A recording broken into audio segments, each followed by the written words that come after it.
तो सनातन शब्द का जो अर्थ है वो बहुत बड़ा है। वो किसी भी धर्म की, किसी भी मत की, किसी भी संप्रदाय की परिधि में बांधा नहीं जा सकता। सनातन का अर्थ है जो चिरकाल से है, जो शाश्वत है, जो अनादि है, जिसको नष्ट नहीं किया जा सकता, ऐसा ये शब्द है। और इस शब्द को कोई नकार भी नहीं सकता। इसलिए शाश्वत शब्द को हम सनातन कहते हैं और हम किसी भी इसको कर्म कांड से या धार्मिक मान्यताओं से नहीं जोड़ सकते। और अगर सच्चाई में देखा जाए तो अगर इसको धर्म के रूप में कभी परिभाषित किया गया तो इसे महाकारुणिक तथागत बुद्ध के द्वारा किया गया। अपने आयु के 35वें वर्ष में, ईसा से लगभग 537 वर्ष पूर्व, तथागत बुद्ध ने आषाढ़ पूर्णिमा को 5 वर्गीय भिक्षुओं के सामने यह व्याख्या दी, यह उपदेश दिया कि भिक्षुओं, जो मध्यम मार्ग है उस पे चलो। उन्होंने कहा कि अपने और समाज में दूसरों के दुखों को हरण का काम करो। और वो दूसरों के दुखों का आप हरण कैसे कर सकते हैं? जब आपके लौकिक व्यवहार में सम्यक संकल्प हो, आपकी सम्यक दृष्टि हो, आपका सम्यक वॉक हो, आपका सम्यक कर्मांत हो, आपका सम्यक व्यवसाय हो, आपका सम्यक व्यायाम हो, आपकी सम्यक स्मृति हो और आपकी सम्यक समाधि हो। और गणित के रूप में अगर हम गुणात्मक रूप में देखें कि जब हम इन 8 मार्ग के बिंदुओं को और उसके साथ मध्यम मार्ग को, इसका गुणात्मक फल निकालते हैं तो वो गुणात्मक फल क्या निकलता है? प्रेम, करुणा, मैत्री, समानता, सद्भावना और समन्वय। तो जो ये 6 गुण हैं, जहां भी ये 6 गुण विद्यमान हैं वही सनातन है।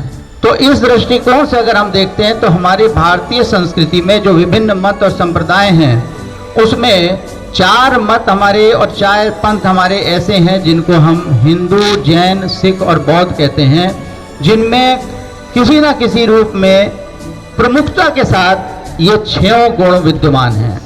अगर हम ये 6 गुण निकाल दें तो हम कहीं भी किसी रूप में अपने पंथ की व्याख्या नहीं कर सकते।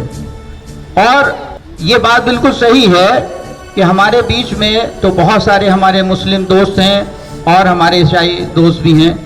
वो ये कह सकते हैं कि भाई ये गुण तो हमारे धर्म में भी हैं, आपने हमारे पंथ में भी हैं, आपने उनको साथ हमको क्यों नहीं जोड़ा? तो हम कहते हैं बिल्कुल आप में हैं, लेकिन एक अंतर है। और वो अंतर क्या है कि इन 6 में से आप ये बात तो कह सकते हैं कि प्रेम, करुणा, मैत्री, समानता, सद्भावना तो आप में है, लेकिन क्या आप में समन्वय भी है? अगर आप में समन्वय है तो आप भी सनातनी हैं। लेकिन केवल आपत्ति हमें आपके समन्वय भाव के ना होने से है। जब आप कहते हैं कि जो आपका मत है वो ही सत्य है और उसी को माना जाना चाहिए, तब समन्वय का अभाव हो जाता है। तो हमारे वो भाई लोग जो और धर्मों में भी विश्वास रखते हो वो रखें, लेकिन अपने आप में यदि अपने लौकिक व्यवहार में वो समन्वय के भाग को ले आते हैं तो वास्तव में वो भी सनातनी हो जाते हैं। तो इस प्रकार से हमारा कहना ये है कि जिन मतों में, जिन पंथों में इस समन्वय के भाव को भी अंतर्निहित किया गया है, समाहित किया गया है, वो 4 हमारे पंथ बिल्कुल निर्विवादित रूप से हिंदू, जैन, सिख और बौद्ध हैं। उनको एक मंच पे लाकर और उनमें और अधिक समन्वय बैठाने की आवश्यकता है।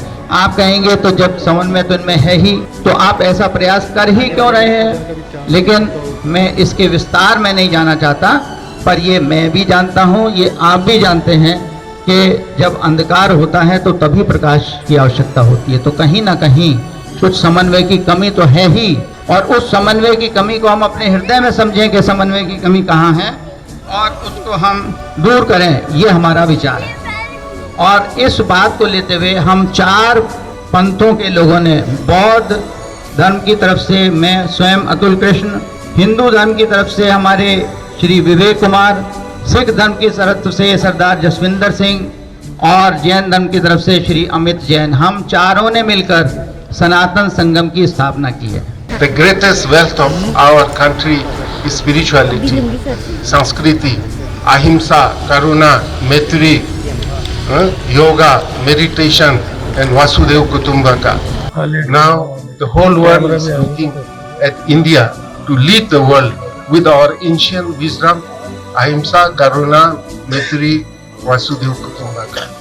हमने पाया तो बहुत कुछ है, प्रसाद के साथ खोया भी बहुत कुछ है। खोया है हमने बुजुर्गों की दी हुई तहजीब, संस्कार और अपनी परंपरा को। आज आप देख रहे होंगे बहुत सारे देशों में जो हमारी अच्छाई थी उन्होंने अपना ली और उनकी बुराइयों को हमने अपना लिया। ऐसे हालात में इन गोष्ठियों का आपने शुरुआत की, इसके लिए मैं बार बार आपकी प्रशंसा करता हूँ। तो संस्कृति को सिंपल भाषा में बच्चों को बताने के लिए मैं बोलना चाहती हूँ कि किसी भी जगह की भौगोलिक परिस्थितियों के अनुसार, ज्योग्राफिकल कंडीशंस के अनुसार, वहाँ की क्लाइमेटिक कंडीशंस के अनुसार, वहाँ की भाषा, भूषा, भोजन, भवन, भेषज, भजन, वहाँ की संस्कृति होती है। आज वैदिक परंपरा से यहाँ पर यज्ञ का से प्रारंभ हुआ और सबसे पहला मंत्र ही परमात्मा की वाणी अग्नि ऋषि के माध्यम से कि हम अग्नि वही देवानाम मुखम, अग्नि सभी जड़ चेतन देवताओं को मुक्त है, उसके माध्यम से हमारी प्राचीन यदि पूजा पद्धति है तो वह अग्निहोत्र है।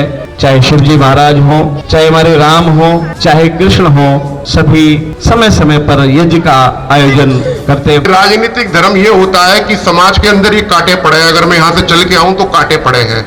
मेरा राजनीतिक धर्म मुझे ये सिखाता है कि इससे बच के निकल जाओ, कांटों से बच के निकल जाओ। लेकिन जो असली धर्म है हमारा, वो हमें ये सिखाता है कि सच्चाई के पथ पे चलते हुए आपको कांटों के ऊपर से ही निकलना पड़ेगा।